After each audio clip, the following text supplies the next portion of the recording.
Okay, Hello, so everybody. Oh, hello. Tina. hi. That's here. Okay, it's 3:30, so we're going to get started here. For those of you who are just listening and who I can't see or hear at the moment, that's fine. I'm going to introduce myself. I'm Diantha Bovey, and I am delighted to be hosting this inquiry circle with Anne Haug, and I hope I'm saying your name right. That's right. Yay! Amazing. And so hosting just means that I'm going to do my best to take care of the technical part, meaning I'll be calling on people who want to participate and muting and unmuting and doing all of the kind of Zoom stuff. So I'm relatively new to this, so please have patience and let me learn as I go a little bit here. But hopefully it'll run smoothly. So I want to give us a chance to, I wanted to give Anne a chance to introduce herself, and then I will explain how to raise your hand and participate in that way, and then maybe you would like to introduce yourselves.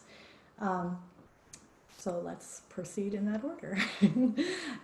Anne, can you Okay, take it away? so I'm Anne Haug and I live in Montana, and I'm just so happy to be here with you to share this work that has really supported me coming closer to Baba, and that's really the whole point of it.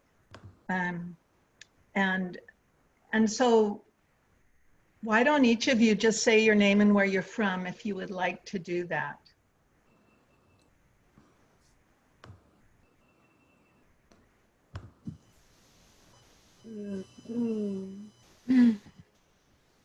I'm Tina. I'm from New York City. Welcome. Thank you. I'm Anne McCaig, and I'm from Asheville. Hi, Anne. Welcome. Hi, I'm Cliff Hackford, and I live in Myrtle Beach. Jeff Asbell, Amherst, Massachusetts. Hi, Jeff. I'm So- Mike. Oh, hi, Anne. Hi, everybody. Hi, Leica. I'm sorry, my camera is taped up and I can't get it untaped. So, No problem. and I'm in Myrtle Beach. Okay. So is that everybody? I'm Robin, and I'm in Myrtle Beach. Oh, yes. And getting your food, hopefully. Okay. Sort of. And then So- Paula, there's a Paula. I'm Paula in Kirkland, Washington. Oh, well, we're all spread out then, aren't we? Okay. So Diantha, why don't you just go ahead and give the technicalities and then we'll begin. Okay. First of all, could everyone hear each other during those introductions? Yes. Yeah. Because there's so few of us, I may not have to mute us all, but at some point, I'm going to just automatically put you on mute because I have that power. But I can also unmute you when you have a question or when you have something that you'd like to say. So I think that's probably how I'll proceed. And so for you to indicate to us that you have something that you want to say or to share, you would just, and I put the instructions in the chat box. And the chat, you can find the chat box by going to the bottom of your screen there, and there's a kind of a menu bar, and it says chat. And if you just click on that, your chat box will come up. Also on that menu bar at the bottom there is a icon that says participants, and it kind of has two people, it looks like, one slightly taller than the other. And if you click on that, then a list will come up on your right of everybody who's participating. And at the bottom of that list, to your right, there's a little box that says raise hand. So it's pretty simple. You just click on participants and look up, and then look down and to your right. It says raise hand. Okay, I'm going to mute everybody now, and if you raise your hand, I will unmute you, if that makes sense. Then Paul, Okay, so we're going to Paul begin in the corner there, with a I'll hand quote over after from, this is over. okay, so maybe I'm you, gonna unmute you, Anne. Just a minute. all right. Go ahead. Now just Okay. Anne is. So we're going to begin with a quote from Discourses. And I just invite you to close your eyes and just really take it in. And then when I'm done reading, we're just going to meditate on it for 1 minute. And then I'll just ask if anybody has any insights that they would like to share. Okay. And this is from page 17 of the online Discourses. The soul as soul is infinite, aloof from mind or body, yet owing to ignorance, the soul comes under the sway of the mind and becomes a thinker, sometimes identifying itself with the body and sometimes with the mind. From the limited point of view of a person who has not gone beyond the domain of Maya, there are numberless individuals. It seems that there are as many individuals as there are minds and bodies. In fact, there is only one universal soul, but the individual thinks that he is different from other individuals. The one and the same soul is ultimately behind the minds of seemingly different individuals, and through them it has the multifarious experiences of duality. The one in the many comes to experience itself as one of the many. This is due to imagination or false thinking. Thinking becomes false because of the interference of sanskaras accumulated during the process of the evolution of consciousness. The function of consciousness is perverted by the operation of sanskaras, which manifest themselves as desires. Through many lives, consciousness is continually being burdened by the after effects of experience. The perception of the soul is limited by these after effects. The thinking of the soul cannot break through the hedge created by sanskaras, and consciousness becomes a helpless captive of illusions projected by its own false thinking. I'm going to say that last part one more time. Consciousness becomes a helpless captive of illusions projected by its own false thinking. So now we'll just sit for a minute.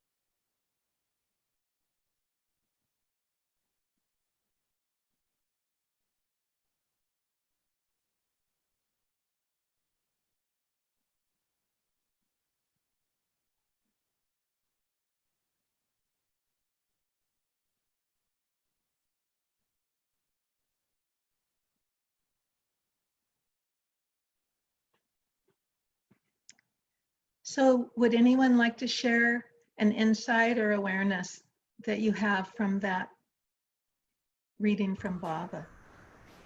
Robin, is your hand still up? I just was wondering who the circle of friends is who's joined us, because it doesn't have a name of anybody. And I how believe that, that's Angela. I don't think so, because Cliff and Angela are on that one. But anyway. She has two. Okay. But I did have a thought. When I hear that discourse, I feel hopeless and helpless to be able to get through that hedge. And it's frustrating and long term and whatever. But I also had an image of a Chinese finger puzzle where you put, and the harder you pull, the tighter it gets, and you can't get out until you let it go, and then you can slip right out of it. So, I mean, a lot of times I think about if I could just accept things exactly as they are, because this is the way we're supposed to get out of this, and just accept it and go with it, that's the way through the hedge, kind of like fitting through it, like molecules fitting through, you know, there's plenty of room. instead of trying to hack through it and not being able to get through. That's it. Thank you so much for sharing that. I love the Chinese finger thing because oh, am I muted? You were, but you're on again. Oh, I'll mute me now, though. okay. Yeah, that Chinese finger puzzle has often come up for me as a metaphor for how we resist and fight against such conditions as they are.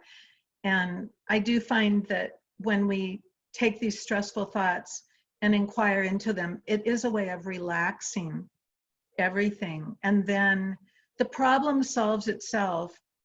As Einstein says, a problem only solves itself if it's worked out in a way, not in the same way that it was created. So we actually just go to a different level to find the solutions to our problems. Does anybody else have anything they'd like to share?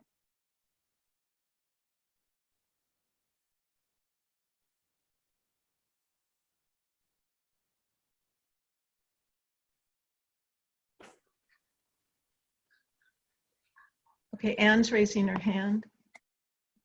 I have to unmute myself. Okay, you can hear me, right, Anne? Yes. Oh.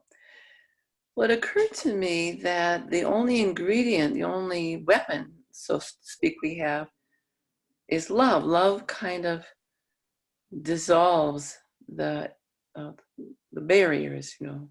It's the only thing more powerful, I think, than sanskaras and all that opposition. So it's our only hope. It is, and you know, we're so fortunate with Baba.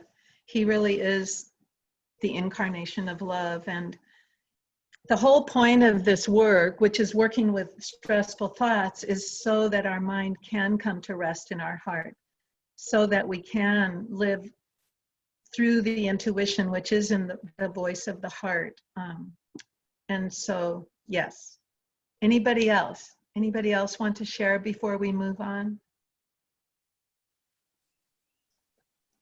Okay, so Diantha sent the 3 kinds of business, and I'm going to read it, and then we're going to just go through the exercise together. The 3 kinds of business in the work is one of the pillars of the work. So it's really important to understand what is said in the work about that there are 3 different kinds of business. And I also remember that somewhere Baba says our business is to love him. And so I like to always weave what Baba says on any subject that we're talking about. And, you know, I know Byron Katie also said that you come to the place where you don't have any business left. Once you learn how to get into your own business and you take care of it, there is no business left. And I would imagine that that's quite a place of freedom. But I also like to remember that my real business is to love Baba. And of course, that means to remember him. So I'm going to read this now. There are only 3 kinds of business in the universe: mine, yours, and God's. Reality is God, I noticed, but only because it rules. Reality is always grace, benevolent. The unquestioned stories we superimpose on reality, in truth, are never as kind as reality. Whose business is it if I'm feeling sad that there is suffering in the world? My business. Whose business is it if you have a problem with my feeling sad? Your business. Whose business is it if there is suffering in the world? God's business. If I think that I know what you are thinking or what is best for you, then I am mentally living in your business. The effect of this is separation and loneliness. If you are over there living your life and I am also over there living your life mentally, then you are over there with you, I am over there with you, and there was no one here for me. Of course I feel lonely and separated. And then this next sentence, I lonely me.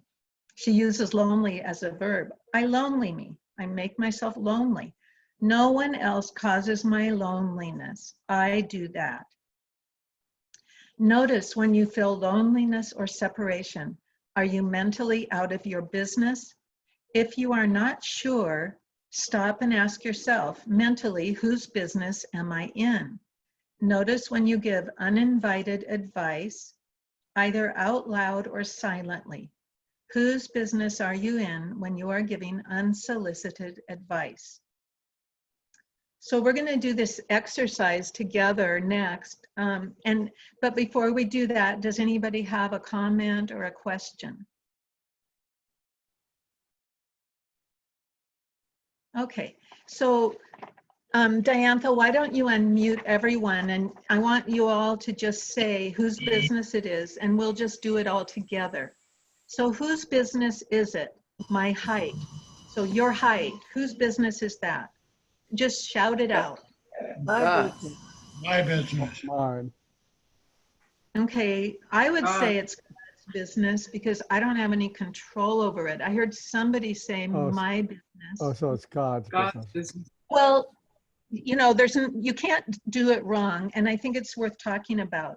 But in this situation, I would say it's God's business because I don't have any control over my height, okay?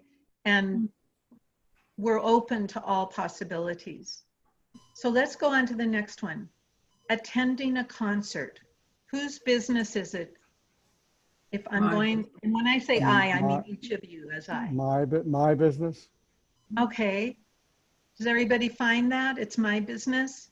Because we can talk about this when things aren't clear. All right. Rush hour traffic. Whose business is that? God's. God's business. Yes, I would say so. I mean, when I first started doing the work, I think I would have thought that it was the, you know, people's business, like who built highways and were in charge of traffic lights. But really, I do think it's God's business. My mother's depression. Whose business is that? Their business. Your business. Yeah, it's her business. The weather. God's. God's. God. So that would be God's business. War in the world. God. God's. Yeah, that's God's business. I mean, Baba says a lot about how the perfect masters and himself ran the wars. So it's even more so interesting with the information we have on that. My brother's vegetarianism. Their business. His. Their business. Yeah, that's his business. What I had for dinner. My business. Okay, so that's my business, what I had for dinner. My boss's anger. Whose business is that? Their business. Their business. That's the boss's business, isn't it? That's his business. My body. My business. God's in my business. Now, I personally would say that my body is God's business because I didn't create my body. But I also understand why somebody would say it's my business because I think in terms of how I care for it could be my business. Yeah, we have a lot of control over our bodies, actually. We do, and yet there's also things we don't have control over. So right. I think ultimately I would say my body is God's business, but what I do with it, I have some business in there, some choices. Okay, so when you understand the three kinds of business enough to stay in your own business, it frees you to see your own path with much more clarity. Eventually, you may come to realize that you don't have any business either. You may begin to give yourself the same courtesy that you give us. So I can tell you from my own experience that I'm learning to go out of other people's business, and I'm still working on it. And my husband would testify that I go into, and I believe, you know, something that Katie says, she said, your gurus are the people you live with. they show you everything you don't want to see about yourself. And so in that sense, if I can get out of my husband's business 100%, I would probably be free. But I notice I still go into his business about what he eats. And I realize I don't like always the way I eat. But you see, it's always easy to divert our attention to something outside of us. It's easier to give advice to someone else than to just stay in our own business. Does anybody have any questions or comments or insights about the 3 kinds of business? So Diantha, I just have a blank screen with names on it. Is that what other people are experiencing? No, I see everybody's picture. Oh, okay. I can see you now. You could, Jeff wants All right. to say something. I don't know if he knows how to put his hand up, but he just tried to. Right? Who? yeah. Jeff? Is my voice coming out okay? Yes. Yes, Jeff. You've mentioned Byron Katie a few times at least. I spent a weekend with her actually years ago. And I wonder if you could give us a little insight as to what did she say, if you remember, her relationship with the divine. The many names, God, the Lord. Right. But what did she say about her relationship with the divine? Because I recall that weekend, and I don't think she ever spoke about God or service or these kind of soul, heart related kind of concerns. How does she approach it? How does she relate to God? Okay, so that's a great question, and thank you. I think one of the reasons Byron Katie is so popular is because she doesn't promote any spiritual path, and in fact, she won't even call herself a teacher. She only calls herself someone who knows, who discovered that when she believes her stressful thoughts, she suffers, and when she doesn't believe them, she doesn't suffer.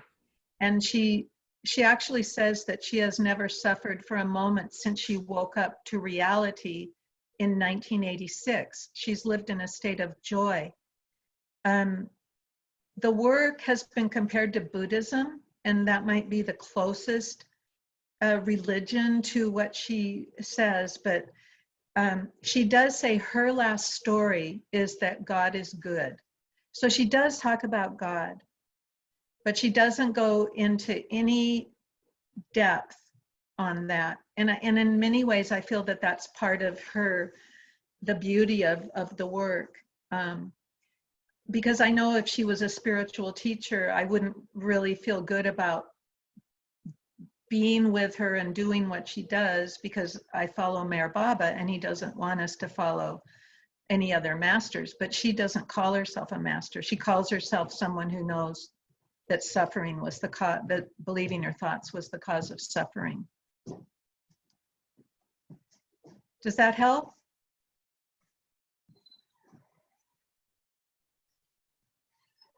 Oh, yeah, I think you're muted. Okay. My voice okay now, coming through? She's Now very, you're very- unmuted. And maybe just turn up your volume a little bit. Sure. She's a deeply insightful individual, and her teachings really are the teachings of the Buddha, which are very similar to the teachings of Jesus, which are very similar to the teachings of the Old Testament. I mean, they're saying the same thing in different ways, and her approach, the way you said it, means a great deal to me. When I believe my pressurous thoughts, I'm in pain, and not to believe your thoughts, which I think has a lot to do with not getting caught in dualistic thinking, in duality. I guess one question I would just ask, and then, is she still with Mitchell? Yes. I find that answer to that question, when two people who are partners can, in a conscious way, work out ways to stay together, if they can, I think that's one of the great treasures of life. Not everybody can do that. Right. And I know I've been with my wife 33 years in marriage, 2 years before that. And so when I asked that question, I was just glad to hear that she and Mitchell were able to sort of get out of the way of their ego, EGO, edging God out. Yes. Well, one of the things Katie says about marriage is that the real marriage is to yourself, which of course is what we know being with Baba. The inner mystical marriage is the real marriage, and every outer relationship is a way to notice what we're projecting. Now, we have good projections, but we don't have to work on those because we just enjoy the good projections. But when we have a stressful negative projection about our partner or anyone in our life, what I love about the work is that I've realized over the last few years, after having facilitated the work for over 10 years, I've come to realize that it's all about projection. The only way our subconscious and our unconscious can become conscious is by projection. And so we all have a shadow, and it's just part of being human. And when we realize that whatever triggers us is because there's something inside of us that we can't see, then it really depersonalizes the energy, and we just start looking inside of ourselves more and more. And so what I've found, for instance, with my husband, is that I'm much more able to just observe when I get triggered by something. Now, for me, the trigger that I've worked on most is irritation, because for whatever reason, that's something I have to work on. And I've seen over the years like this mellowing and much more being at peace. You know, it's like, I don't have to be right. You know, Katie says in the work, it's a question. Do you want to be right or do you want to be free? So I don't need to argue or debate anymore. I'm just like really trying to focus in my heart more and more and being aware that that's where the real inner union is taking place. And everything that's outside of me is the dream that I'm waking up from. And I feel like Baba gave me the work when I was really suffering deeply as a bridge to come closer to him. And then when I started really finding all the things Baba has said about the mind over the last 3 years or so, I just became impassioned to share this bridge that I found with self-inquiry with Baba lovers who still suffer, of course, from believing stressful thoughts. So what we're going to work on next is a group inquiry on a specific stressful thought. And what we'll do is Diantha will unmute everyone, and everyone I just... believe Tina had something that she wanted to... Thank you. So Tina, did you want to... Yes. Yeah, if you could just like sort of give an overview of her work, is there some way you could give a little bit of an introduction? Yes, and I really encourage you to go to her website, thework.com, because if you read the little booklet that's posted there, that will give you the best introduction. And what I would... for the purposes of this, if you could just make a few introductory. Yeah. Yes, I will. I will. I guess I assumed everything. Yeah, I have been to some workshops of her work, but it was a while, so I just didn't remember. And also I wanted to ask you if she said anything about the coronavirus. No, but we're going to do the work on it, and I'm going to share with you how she would work with it. Mm-hmm. Because it's all about learning how the mind works and learning to disidentify from our thoughts. That is the most important lesson that the work gives us is and it's a habit we have to develop, which is why I'm offering a weekly inquiry circle. We get to practice questioning our stressful thoughts and disidentifying from them. And Baba, he tells us that we're not our thoughts. And if you send me your email, Tina, I will send you all the discourses passages that I've put into a document that Baba has said about thoughts in the mind, which really support this work. So, Thank you. I just wanted to just have like a little bit of an introduction. Yeah. So the work is about learning to disidentify from our thoughts. And the way we do that is through this self-inquiry. First, we identify a stressful thought that we're thinking and believing. And that takes a little bit of contemplation sometimes. What is stressing me right now? What am I believing right now that's causing me to suffer? Once we identify that statement, we put it up against the 4 questions of the work. Is it true? Now, the work is meditation, and we actually sit in that question. And there's no wrong answer. It's just a simple yes or no. And then the second question, if you say yes, if you answer yes to is it true, then we go to the second question, which is, can you absolutely know that it's true? And if you spend a minute in it, your answer might change and it might not, and that's fine. The third question is, how do you react? What happens when you believe that thought? And how we react is, what emotions do we feel? And these are like sub-questions for number 3, how you react. What emotions do we feel? What physical sensations happen in our body? Do any images arise? How do we treat that person or object? How do we treat ourselves? What do we fail to see when we're believing that thought? Those are all possible answers for how I react when I believe that thought. And then question 4 is, who would you be without that thought? And again, you sit in it. The situation is the same. Nothing has changed, but you're not thinking that thought. And then after you've gone through the 4 questions, you do turnarounds.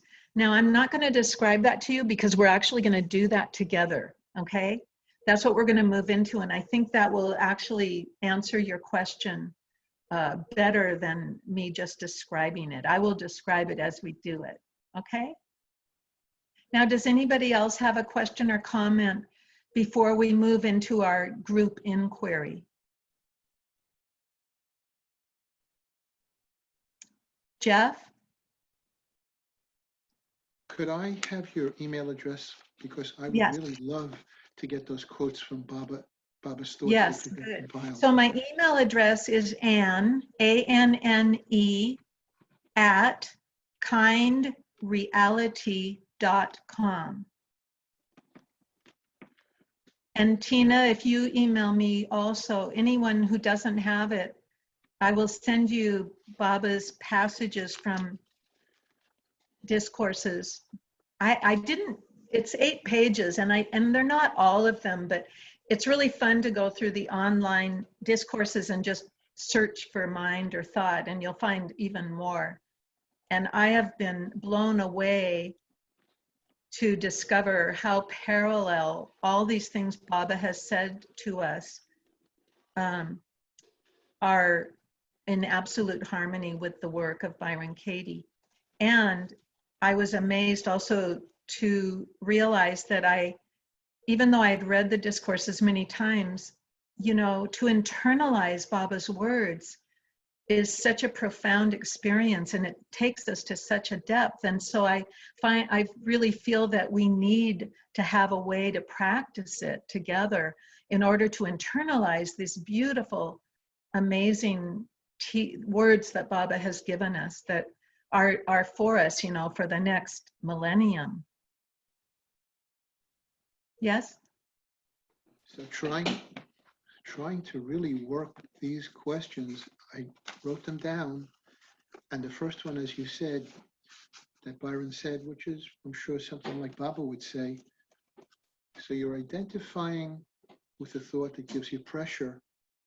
And then you ask that very important question, is this true? Yes. The challenge is I would be identifying with the answer. And my concern is when I ask the question, is this true? When I say I'm identifying with whatever is my negativity, without trying to be corrective in any way, that to me is a projection.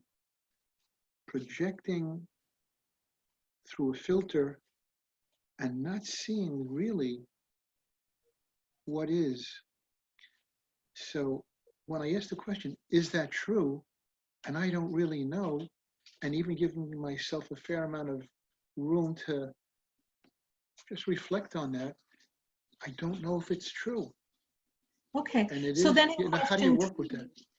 in question 2, the question is, can you absolutely know that it's true? And so when you get to question 2, you will say no. But what I would like to do right now, because I think you have an intellectual understanding, and I had a great intellectual understanding of the work before I immersed myself in it. And what I've discovered is you really have to have the experience. And so that's what we're going to do right now. We're going to have the experience. And you're always welcome to email me. And, I'm offering a free session to any Baba lover where we just work individually for an hour. And there's just a lot of opportunity, because this is really, I feel like what Baba put in my heart was, this desire to share this modality that really changed my life dramatically. And you can read my story on my website, so I don't have to repeat it. So here is the stressful belief that we're going to work on together first. And it's going to be, other people can hurt me. Other people can hurt me. And I want each of you to find your personal example of where you believe that's true. It could be anyone in your life. And you won't be exposed at all by doing this inquiry. You're the only one who knows who you're working on. But the stressful thought is that other people can hurt me. And we're going to do the work on that before we do work on the coronavirus, because I want you to get this experience of how the work works. Okay, so for this, Diantha, we can unmute everyone, because when each person finds their answer, I want you to just speak out loud. It's either just a yes or a no, and there's no wrong answer. Okay, so I'm going to ask you the question, and just take a few gentle breaths. And Katie says the work is meditation, and I've really found it to be true.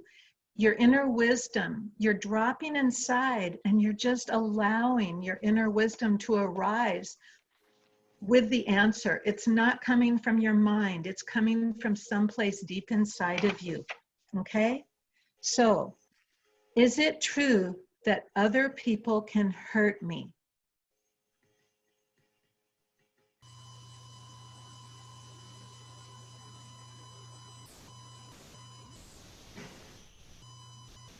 When you find your answer, just speak it out loud. No. I think it is true, because Okay, so that would be a yes. Now, the work is not about telling a story. It's about a simple yes or no here. So yes, Tina, your answer is yes. Anybody else, yes or no? Mine is yes. People Okay, good. like as a yes. Yeah, I definitely used to believe people could hurt me, so it would have been a yes, and But now this- it's a no. This is not physical. This is just emotionally. Yes, yes. oh, I Thank was you. taking it physically. No. So here's the thing. In the work, we don't take statements of fact. So if somebody hurt me physically, that would be a statement of fact. Right.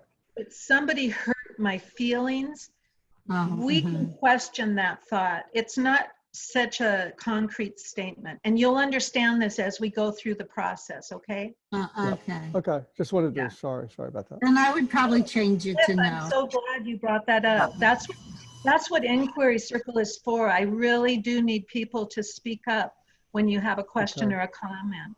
I Because would this Well, is, I'm gonna say no. And also I have a question, technically, since Angela is like a host or on my, I'm not finding a raise hand button over here. And she's There's taking it. one under participants. But when I look there, I'm not seeing a raise. No? Do you have a Mac? No, 'Cause I you have hit- a PC. Because there's a way to do it on your keyboard, but I'm not sure how you do Oh it. yeah, so how do I do it? It's like, what is it? I have a PC too. Participants. And it's in participants, and then I know, but like, what does it look like? Because I have I'm going to tell a you. video camera next to me.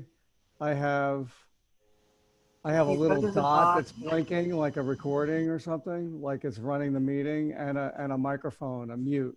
Yeah, if you go to the bottom and go Yeah. off the screen, your dock will come up, which has I go all the way to the bottom.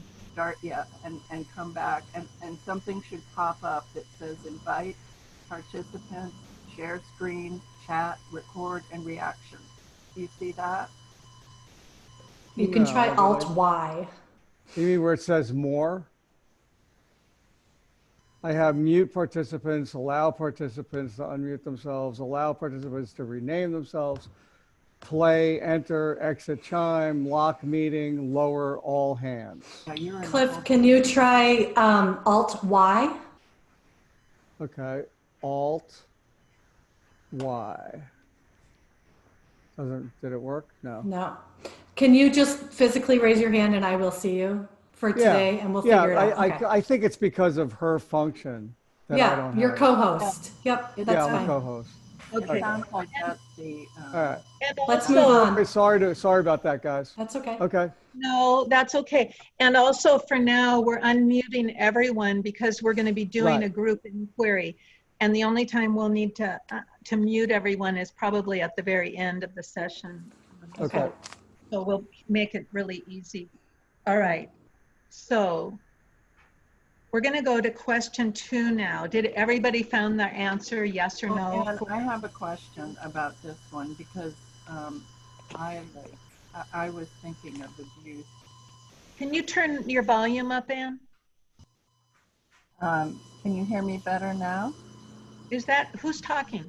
Like, Oh, I can hear you, just not very loudly. yeah, unfortunately, I think I have it. Well, let me see. I think I have it up all the Okay. way. All right, go Well, ahead. I was also thinking when you said, can people hurt you? And my answer was yes. I was thinking of abuse. And Thinking of so, abuse, physical abuse. yeah. Well, yeah, physical and mental abuse, which was all mixed in together. Right. So, yeah, so in the work, you don't want to pick stuff like that. I was a little unclear about what you were saying about. I'll give you an example. Thank you. So here's a statement of fact. So I am upset with my father because he hit me. He hit me. You can't take that to inquiry. It's a statement of fact. And what we do when we have a statement of fact is we say, and that means. So my father hit me, and that means. What would that mean to you? Yeah. Right. Just shout it out. Anybody? He doesn't love me. He hates me. Yeah. What? He doesn't love me. That's what you would take to inquiry. That's a belief. We're taking beliefs to inquiry, not physical facts. So when we work on the question or on the statement right now, other people can hurt me, we're talking about that they can emotionally hurt us. Right. Okay. It's like the story Because we it- tell Yes, ourselves. it's a about- statement of fact that somebody can physically hurt us, but we don't take statements of fact to inquiry. And I will say right here that ultimately, who are we? Ultimately, we're the soul, and our spirit, Baba tells us, gets entwined with the mental, the subtle, and the physical body. So the spirit, our spirit is what gets caught up, but our soul remains completely aloof from the samskaric experience. And so that's another way we can look at it is, well, who really am I? You know, and that's where the work is going to take us to. We're going to unwind these beliefs that anybody can hurt us, but we can't just intellectually say, yes, that's true. We need to go through the process and feel the pain of the belief that we've held, that it's possible that anyone can hurt us. Katie says, I'm the only one who can hurt me.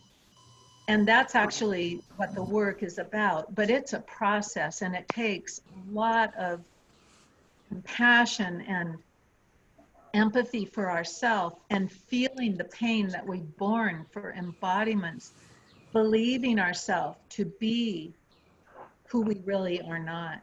And so in the work, there's generally many tears that are shed as we release the pain of believing that we were a victim.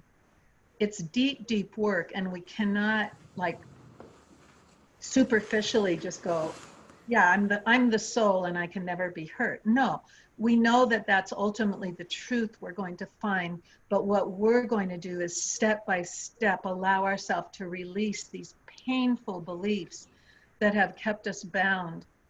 And we'll have a lot to say in the future about the father, mother, the family dynamic, and the beliefs that we've carried from childhood that really come up in the work. What generally I see that happens is that we start doing the work on our current situation. Whatever is up for us in our current day life, we do the work on that. And it could be, you know, the salesperson we encounter who is not kind. But then in question 3, when we go, what images arise? It's very often the case that an image from childhood will arise where a parent was really unkind to us and said things to us like, what's wrong with you? You know, and then we internalize that there's something wrong with us. I'm just giving you this example, but it happens in myriad ways. And we carry it through our life and we keep projecting it onto our world. As Baba says, the mind projects the world. And the purpose of that is because we're trying to become conscious. And so until we resolve that projection and find inside of us what we need to address, we keep believing that there's something wrong with the world. But Baba says that Maya is the necessary medium for God realization. So this world is a dream that we're waking up from. And Katie actually says that too. So, but we're going to very gently and patiently withdraw these projections and just notice that life becomes lighter and more clear. So, other people can hurt me. Can you absolutely know that that's true? Take a minute and then just give your yes or no. Can you absolutely know that other people can hurt you emotionally?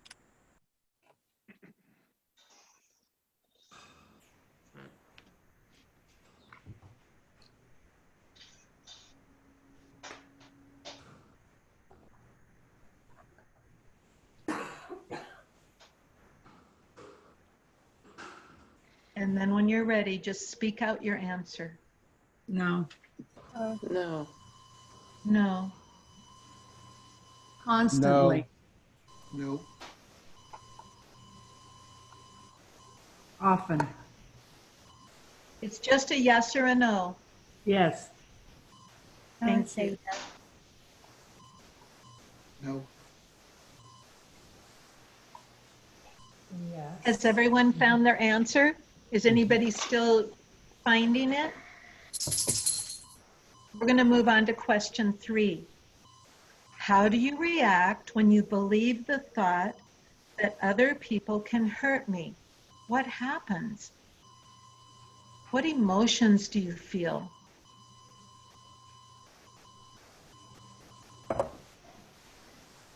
Frightened. Yeah, I feel sad when I believe that other people can hurt me. Scared. Anger. Angry. Yeah. Shut Feel like a off. victim. For Helpless. me, it's Inadequate. Inadequate. And notice the sensations you feel and where you feel that in your body.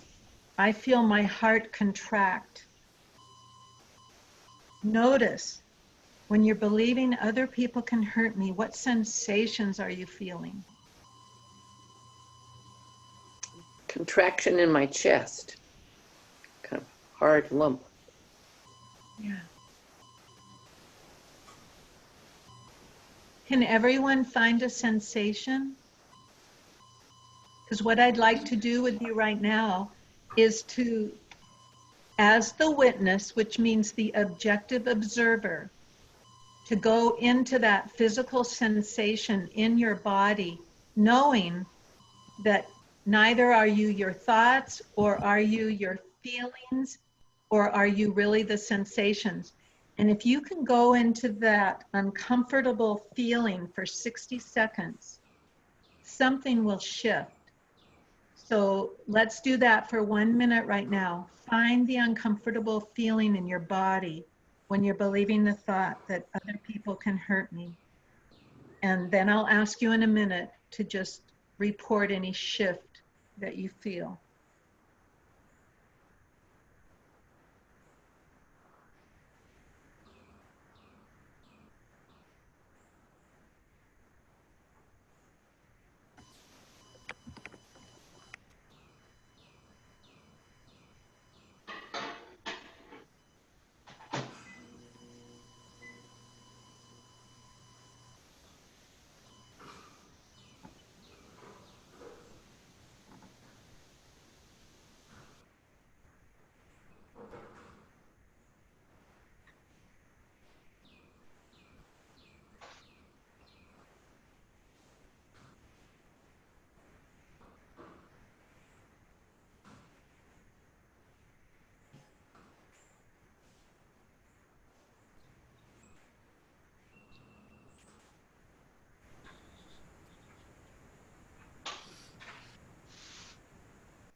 If anyone would like to share what they noticed, just speak up.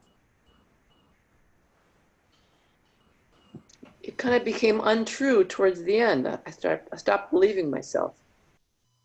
Thank you. I Oh. don't know if I was supposed to pick like an important event, but I did pick an event which was relatively minor. And so, you know, I haven't really thought about it that much, and it's not that big a deal. So are you saying we should pick important events? I would trust whatever arises for you. When I gave you the statement that other people can hurt me, just trust what comes up for you. Yeah. And when you're believing that thought, the point of this exercise that we're doing right now is to go inside and notice the sensation inside your body. Like, where did you feel that inside your body? Yeah. It was, you know, when I asked someone I was sitting next to on a bus to ring the bell so I could get off, and she said to me, "Say please." Yes. And where did you feel that in your body? I just, like in my stomach, I just felt very angry. Okay. So what you're saying right now is what we call going into story, which is what the mind does all the time. But for the purposes of our session, my job as a facilitator is I bring you back to the work. And so you felt it in your stomach. And what did it feel like in your stomach when she said, say that, say please? What did that feel like? We have to get in touch. I just like felt like doing physical violence to this woman. Yeah. So, but the question is, and this is really important because so many of us have learned not to feel the challenging feelings. But what I found is if we want to be free, we need to actually feel the challenging sensation. So Tina, close your eyes and notice you're on the bus. You asked her to ring the bell and she said, say, please. What does it feel like in your stomach when she said that to you? Describe how it feels. It's just like tight. Tight. Like tightened.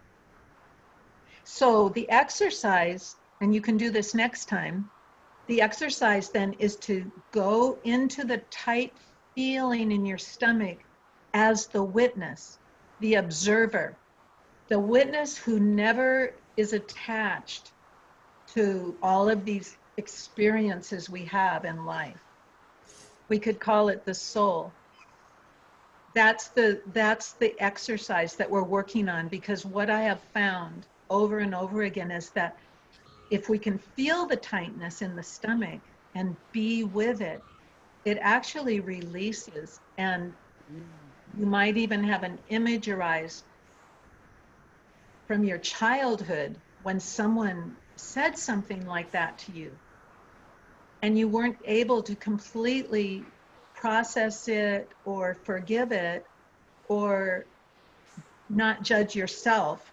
You know, we tend to internalize harsh statements from others that we've done something wrong. And this work is all about unwinding everything we've picked up in this journey that we're on. Is that clear? Do people have a sense of what we're doing now? And I had an image kind of like I had a tension in my solar plexus. And after about almost a minute, I kind of felt like there was like a little bit of like a waterfall that was going to come out of my eyes like tears. And I noticed that my solar plexus kind of opened up and relaxed a little bit. And then it all kind of opened. Yes, and thank you for sharing that. And I can promise you all that this works for each of us. Our inner wisdom, our soul is just waiting for us to give our sorrows up and be free of them. And I've just found that this is a very reliable, gentle, steady way to let go of all of these beliefs that have been weighing us down. And we're all in this together, believe me. This is the journey of the soul that we're on. So also in question 3, how do I react when I believe that thought? We might notice, well, how do we treat that person who we believe has hurt me?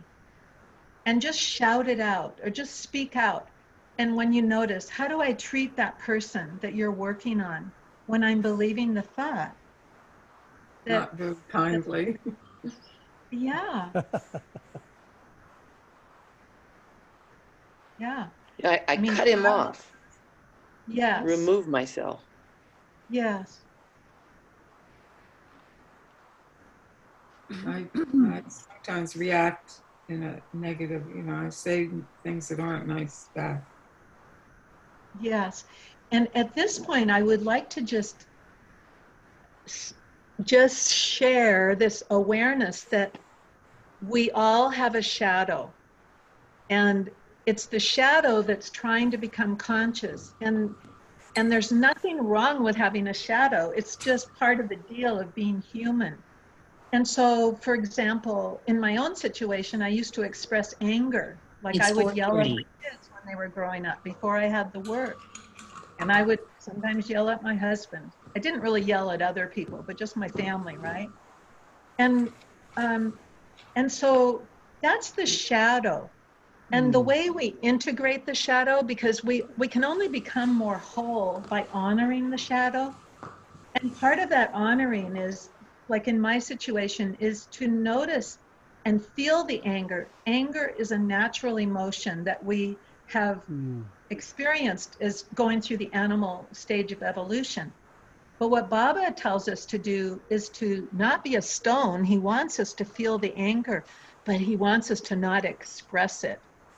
And what I've discovered over time is that it's really hard at first not to express it, or even to express the hurt or the sharp words.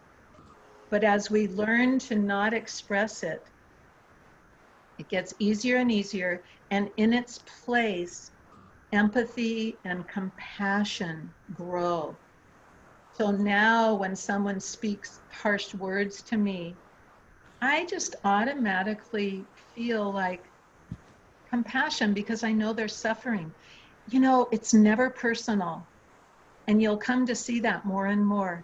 It's never personal. People are running from their automatic responses from childhood and earlier. So when we notice how we treat that person, and we can respond with an anger or harshness. Now I want you to notice, how do I treat myself when I'm believing the thought that other people can hurt me? This is a difficult awareness to arrive at, but I want you to just contemplate deeply. How am I treating myself when I'm believing that others can hurt me? Cruel. Okay, thank you. Anne, Yes. I have an appointment at 4:30. I'm really sorry to leave. I've really been enjoying this, but I'm looking forward to next time. I wasn't sure how long it was going to go, so Yeah. I'm going to We're have to. doing an hour and a half, and we're hoping to be able to record it, and so you can hear what you missed. Do you have anything you want to say about that, Diantha, about the recording? Yes, I actually tried to say that earlier, but found that I was on mute when I was saying it. So, but I am recording this session, and so hopefully that is okay with everyone, and let me know. And we're gonna put it up on a special YouTube site that I can tell you more about at the end of the session without taking too much away from the moment that we're in. Is it going to be on Robin's On YouTube? Robin's Okay, YouTube. because Anne, you know how to get to Robin Vogel's YouTube. I'll figure it out. Yeah. Yeah. I have an issue with that. This is kind of personal and private space, and I don't like it to be on YouTube. Is there a way to have it a section of this type of session where it's not really for all, it's for the participants to be privately password protected? We should look into that. Yeah.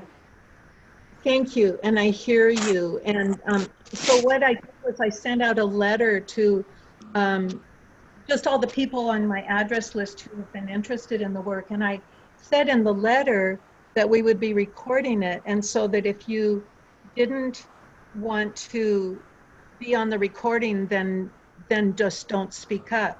But of course, you didn't get the letter, and so no, this is something that we're going to have to figure out. It's fine. Is it okay for this week? Yeah. So in the future, I would really like to be able to share the recording. And so maybe Diantha, at the very beginning of each session, we will tell people, if you don't want to be recorded, then don't volunteer to say But anything. people do arrive late sometimes too, and so maybe Yes. in the middle of it as well, just to be double sure. Yeah. I have to go. Okay. So nice to see all of you. I'm sorry to Bye, have to Anne. leave like this. Nice to Bye. see you. Bye, everybody. Thank you for coming. Ray Baba. Hi, Anne. Okay, so where we left off is how we treat ourselves when we're believing the thought that others can hurt me. And I heard someone say cruel. I treat myself cruelly. Did anybody else want to share what they noticed? I think I need to explain the cruel part. Yes, thank you. I usually feel like I am falling short of following Baba's advice. And that's where I feel I'm cruel to myself, you know, unconsciously. I'm being unconscious and letting false illusory things wound me and hurt me. And really speaking, I'm falling short of following Meher Baba. And that's the cruelty to self that I feel. Thank you so much. I would love to respond to that from my own experience. I've done the Judge Your Neighbor worksheets on Baba. Are you familiar with the Judge Your Neighbor worksheet? Okay, no. So if you go to Katie's website, thework.com, then you'll know what I'm talking about. But that's what we'll be doing further on in our sessions. We point the finger outward and we judge other people because we have a blind spot about ourselves. And so what we do by pointing the finger outward is that we learn something about ourselves. And I judged Baba on, well, I'm trying to remember. I think that it doesn't matter what I judged him on, but what I discovered when I did the work, that I did the whole process on him, I realized that I've been carrying a projection of God who is a punishing God. And I don't know why, because in this life I didn't experience that, but I felt that it's something that I probably carried over from other lifetimes.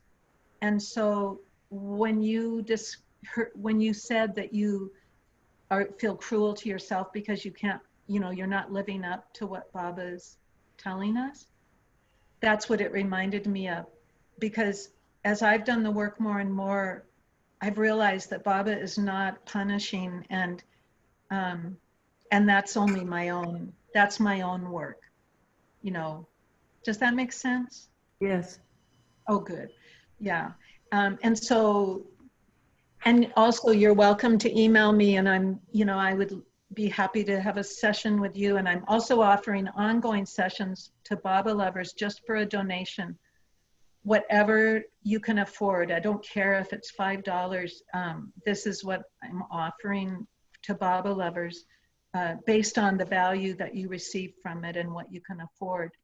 But it is really deep, ongoing work, and it gives us a lot to live with and carry in our hearts throughout the process. Yeah, and can I say something about that too? About when I fall short of my own, the way I want to behave, I don't think Baba's going to punish me, but I do feel very sad that I feel like,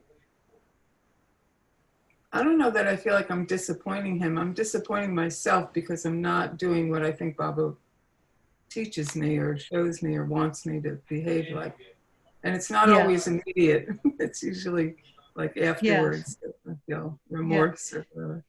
Yes, and I really understand, and I can tell you from my experience in self-inquiry, I've really come to see that I have to love and forgive myself constantly, and so I've learned to be very gentle with myself, and I've also found that I can only be as kind to others as I am to myself.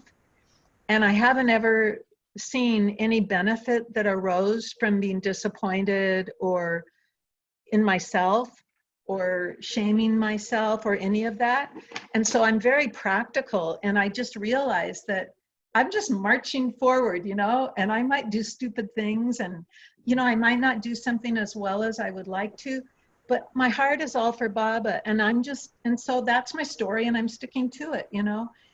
And so for that reason, I am not going to judge myself. or blame myself or second guess myself. I'm just going forward, loving Baba and sharing, in this situation, a process that has made a huge difference in my life and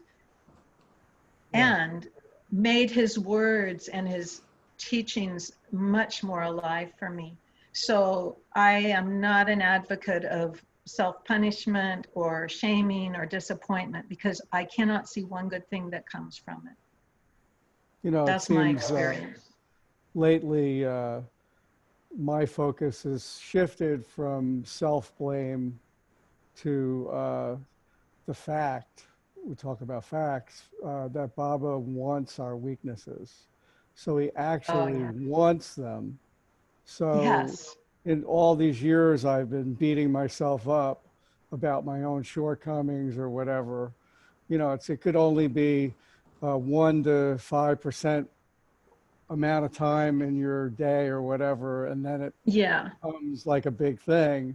That we just are better off not focusing on whatever we did wrong or whatever it is, and just moving forward. And Baba, just keep giving it to Baba every morning and every night. Surrender. Yes. And it's so helpful. It's such a, And it's a pretty new thing for me over the past few years. I've been with Baba since 1975, consciously a Baba lover, to really be focusing on that Baba actually wants my weaknesses. He already is perfect, so he doesn't need my better. I mean, it's always good to be able to offer him your better self, but he doesn't need anything from us at all. Yeah. Oh, thank you so much for saying that. Yeah. That is so important. And, don't you find that the more you practice that, the easier it gets? It makes it so much easier to be self-forgiving. Yes. And also not stay stuck on it. Like, so I can move along quicker than I used to with things. Yeah. Beautiful. I love that you said that. Oh my goodness, I'm looking at the time. We're going to move on to question 4. Who would you be without the thought that other people can hurt me? Now, the situation hasn't changed, okay? Like for Tina, the lady was really rude to her on the bus. That didn't change. So whatever your situation was, it happened. But who would you be without the thought that other people can hurt me? And just ponder that for a minute, and then just speak out your answers when you find them.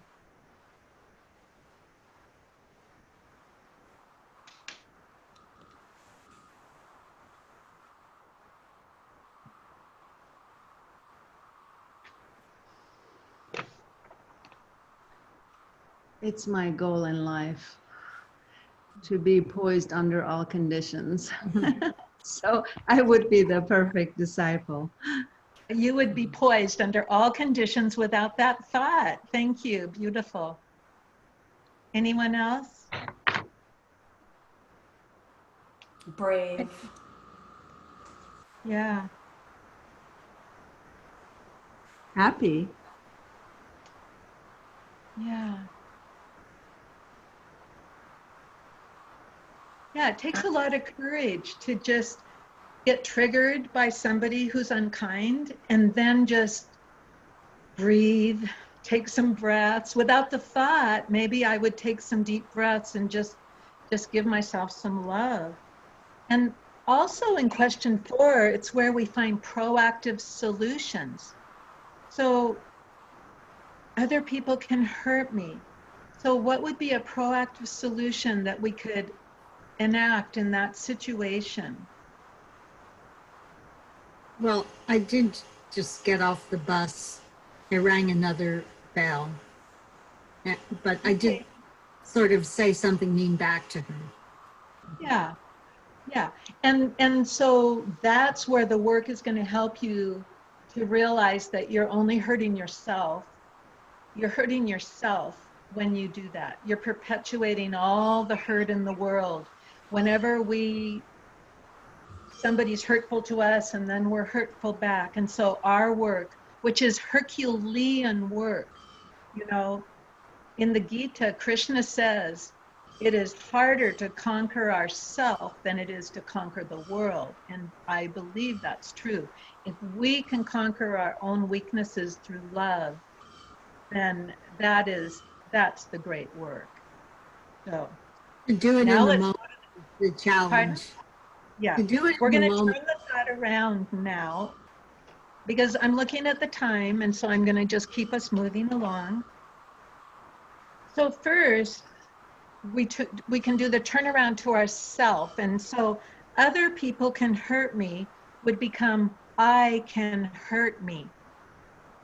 So in this situation that you found in your personal inquiry, how can you hurt yourself in this situation when you're believing the thought that that person can hurt you? How do you hurt yourself? I think you hurt yourself by matching energies with the person. Okay, that would be one specific, authentic example. Thank you. What would be another example of how I hurt myself when I believe someone else can hurt me? I mean, for me, it's like I could just revolve the pain. The unkind words triggered in me the pain that was already there inside of me. And maybe I'm just going to wallow in the pain. And that's how I hurt myself. There's some, you know, I'm like being a drama queen. I can wallow in the pain. That might have been what I used to do. Yeah.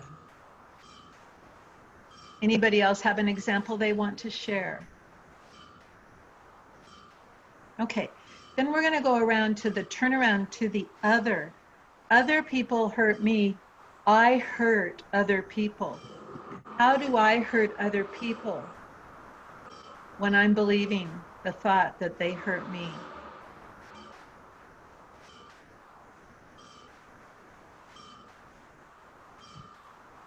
I mean, Tina, your example comes up. You probably didn't even know it, but it probably hurt the lady who had sharp words with you. I would imagine, you know, saying unkind words, people feel that generally, right? I just said, would you ring the bell? It was a totally neutral statement, in my opinion, but she didn't take it that way. Oh, I'm sorry. I thought you said that you spoke back to her in a. Oh, I did speak back to her. But what was the tone of your voice?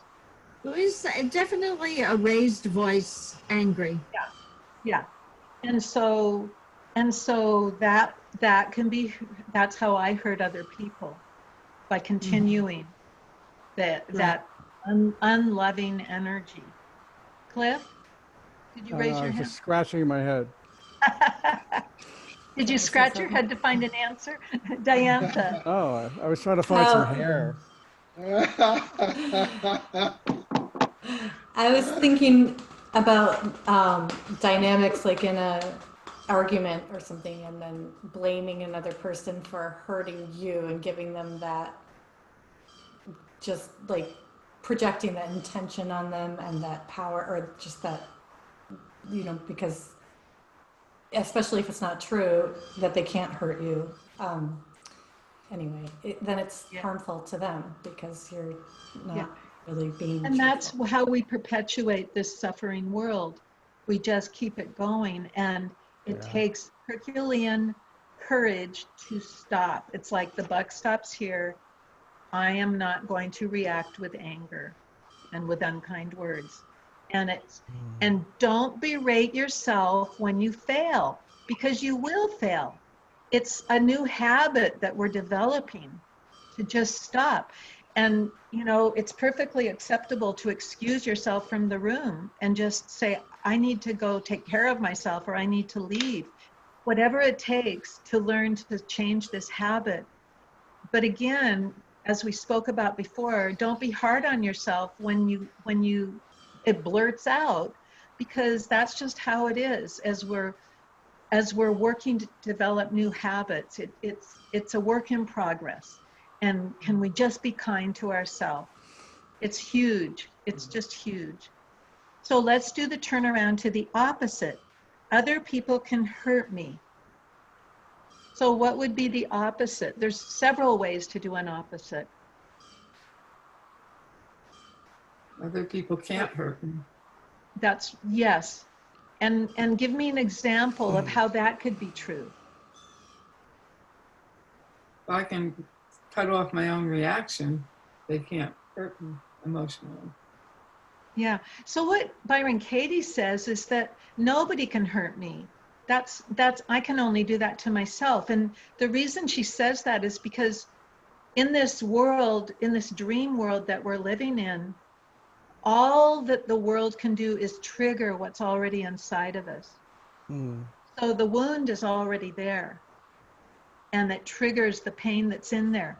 And as we process and relinquish all these levels of pain by, you know, surrendering to Baba, by questioning our stressful thoughts, the triggers just aren't there anymore. The only thing that's left is compassion, love, empathy. And that's where we're headed. And it's just a beautiful journey to be on. And it gets easier over time. And when somebody speaks unkindly to us, we just honor that they're suffering. And we could even say, you know,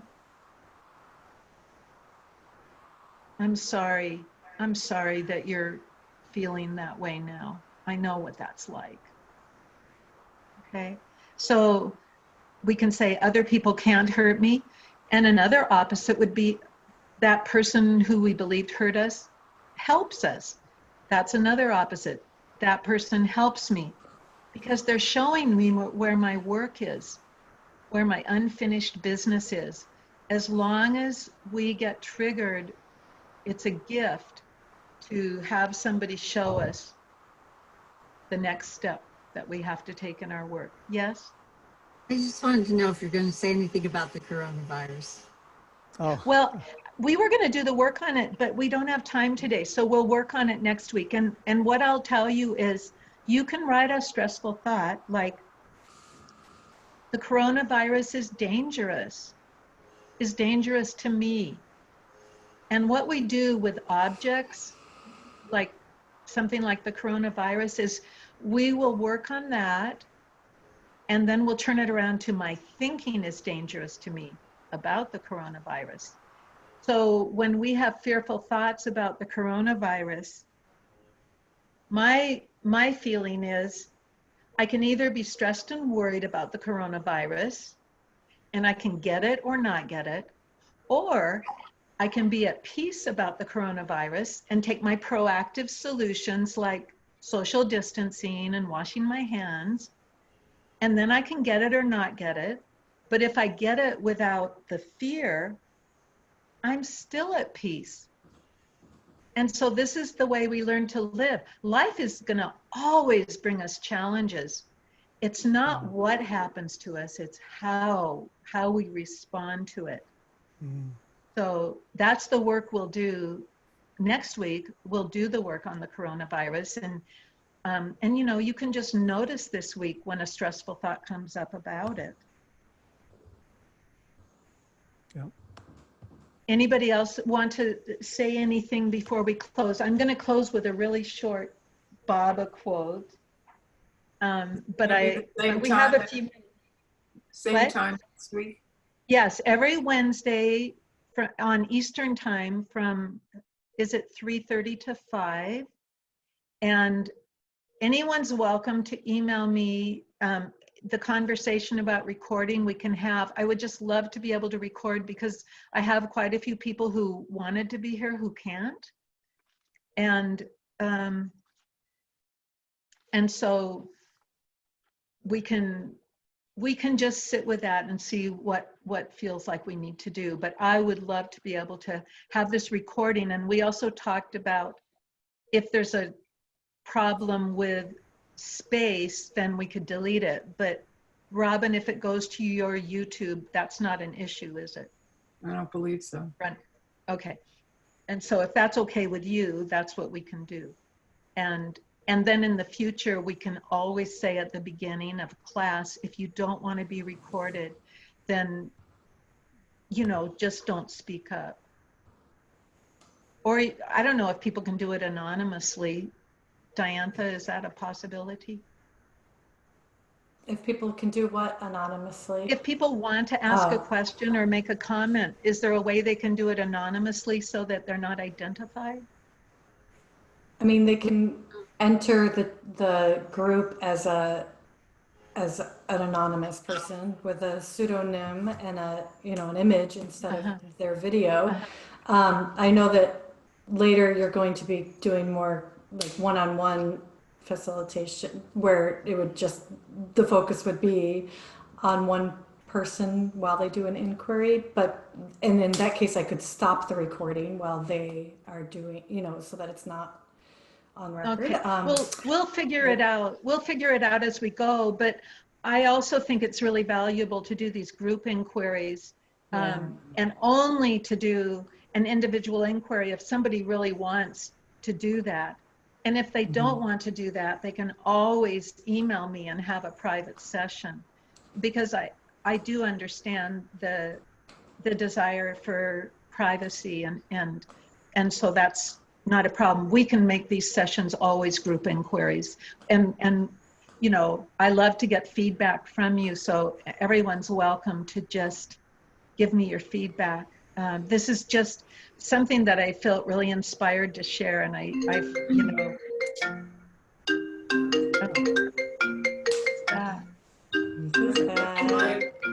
how to stop. You know what that is, Diantha?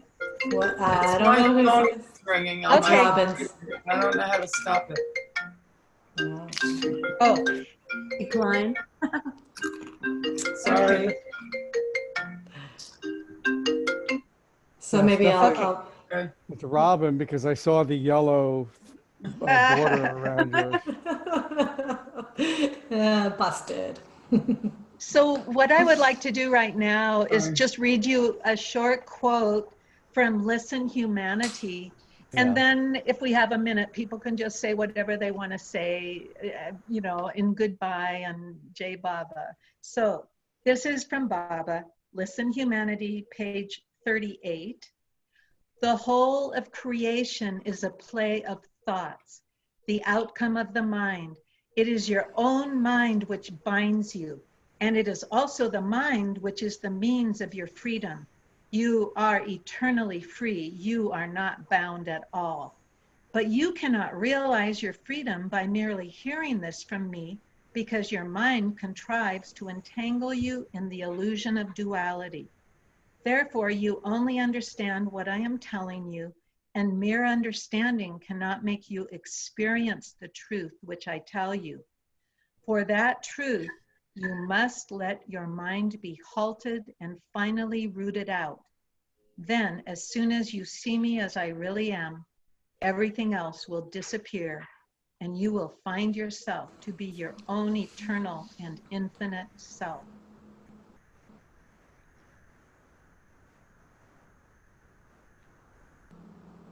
Jai Baba. Jai Baba. Jai Baba. Jai Baba. Very beautiful. Thank you very much, Anne. Thank you, everybody. Thank you. You're welcome, and thank you everyone for coming and having this experience together. And I will say that I do experience the work as a way to slow the mind down. We don't have to live with incessant mind chatter. The mind does slow down. And of course, my favorite thing is to just take Baba's name internally.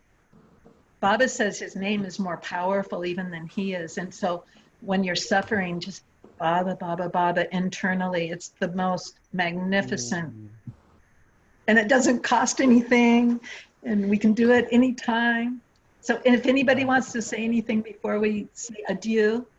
I think that I want to share that a lot of times when I find myself getting in trouble when I'm going through something is that in some way I don't go right to Baba with it. And you make it Baba's responsibility that you're sharing it with him. And it's definitely the sooner the better. Sometimes I wait too long. Well, and don't you think that's partly because you know, we've evolved our egos, and then you know, it's hard to let our ego go because we still feel like we have to control things. Yeah, yeah, and also just forgetting and 5 or o'clock. not just believing or whatever somehow. Yeah. Yeah. Yeah. So there's a But sweetness this is in so good getting it out of the in bottle. yeah, this work is so incredible in terms of organizing the thought pattern and breaking away from all the useless ways of looking at our belief systems. Just, you know, it's Yes. fantastic. Yeah, really Yes. great. Yeah. And as you contemplate the work and you start to notice what stressful thought you're believing, Yeah. it will become automatic to question it internally, Yeah. and it just gets easier. That's good. I'm a long way away from that, but I look forward to that. Well, it just gets better. I can Yeah. assure you, it just gets easier and better. And please know that there's tears to be shed along the way because we're letting go of so much. And we're the most fortunate because we have Baba. That's the most amazing thing to Yeah, me. absolutely. Baba is completely available to us, more than we can ever know. Yeah.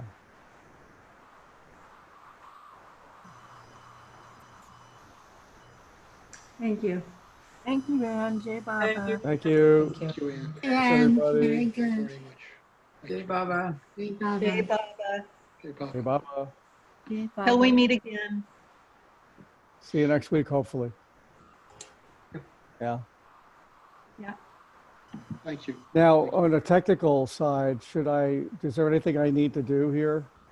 I'll just get Angela and she'll I deal with it. think, yeah, Angela will know. I think that you'll remaining co-host is what she would Okay. want.